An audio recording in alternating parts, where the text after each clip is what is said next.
Oggi andiamo verso il sud-ovest della Sardegna, da Cabras a Portigeddu, primo tratto le pianure dell'Oristanese, tutta l'area, la grande area bonificata di Arborea, quindi lunghi rettilinei, silenziosi, senza macchine attraverso i campi.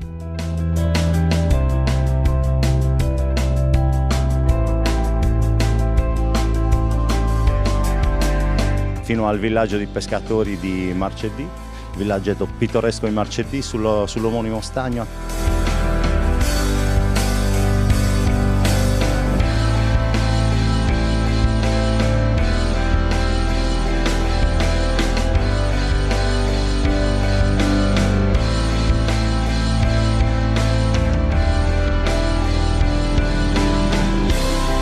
Attraversiamo il ponticello e inizia la meraviglia della Costa Verde. Costa Verde sarà un continuo saliscendi lungo la costa, lo stesso nome ci dice cosa ci aspetta: tanto verde, tanta macchia mediterranea, spiagge a perdita d'occhio, scogliere, un incanto sopra il mare.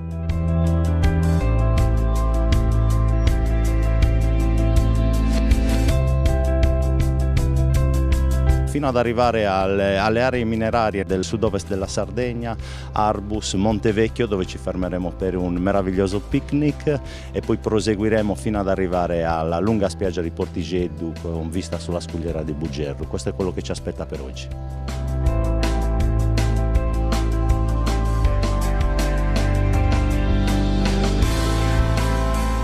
Una battuta in piemontese per descrivere la Sardegna? Esagero umanente.